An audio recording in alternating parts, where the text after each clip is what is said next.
दिए, महंगाई करके आपने जिस तरह से उसका बजट बिगाड़ा, आपने वादे कुछ और किए और किया कुछ और। तो महिला आज आपको जान चुकी है कि आपको महिलाओं से लेना देना कुछ नहीं। आप अपनी राजनीतिक रक्षा कर रहे थे, महिला संरक्षण के नाम में आपने बीजेपी को संरक्षण देने का काम कर रहे थे, जिसको विपक्ष ने भांपा और आपको धराशायी किया, आपको मुंह की खानी पड़ी। आपकी मंशा अगर महिला आरक्षण की होती तो आप इस बिल को उसी तरह से बिना किसी लाभ लपेट के उसको पेश करते और उसको अमेंड करते हुए आप उसको लागू करते। आपकी कभी मंशा नारी को सशक्त करने की नहीं रही।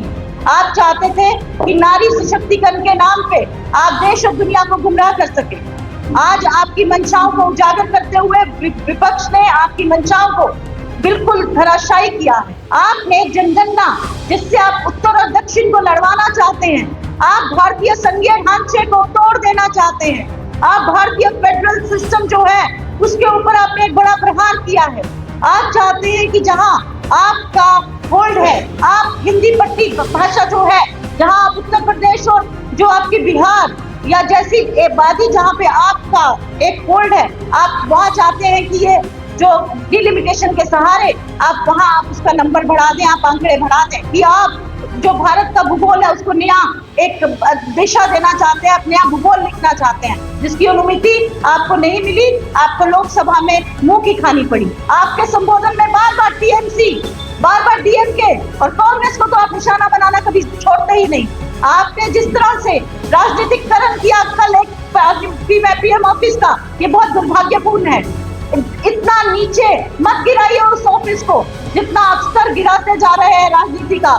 सरकारें आती हैं, सरकारें जाती हैं, लेकिन उस ऑफिस की मान मर्यादा रखना ये आपका परम कर्तव्य है। अगर आपकी मंशा महिलाओं को सशक्त करने की है तो सोमवार को ये बिल लाइए और 543 की पार्लियामेंट में आप 33% आरक्षण महिलाओं को दीजिए। उनकी राजनीतिक भागीदारी में आप एक योगदान दीजिए ताकि महिला भी सशक्त हो सके सही मायने में। हमने संशोधन किए 73 और 74 और बिना किसी लाभ लपेट के, ये चीज आपको समझने की है कि हमने परिसीमन या जनगणना जैसी कोई शर्तें उसमें लागू नहीं की, क्योंकि हम चाहते थे कि महिला सशक्त हो। आज जो मंशा है भारतीय जनता पार्टी की और प्रधानमंत्री नरेंद्र मोदी की, वो क्या थी? वो चाहते थे कि महिला संरक्षण की आड़ में वो भारतीय जनता पार्टी को संरक्षण देना चाहते थे। वो चाहते थे कि अनंत काल तक उनकी सत्ता बनी रहे। वो किस तरह से? और उन्होंने इस 543 की लोकसभा को खुद ही सोच लिया, घर में मनगढ़ंत कहानी बना के कि इसे 850 की कर दिया जाएगा और महिला संरक्षण को इस तरह से बना दिया।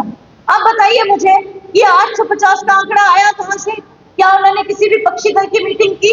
क्या कोई सर्वे हुआ कि 850 की पार्लियामेंट बना दी जाएगी?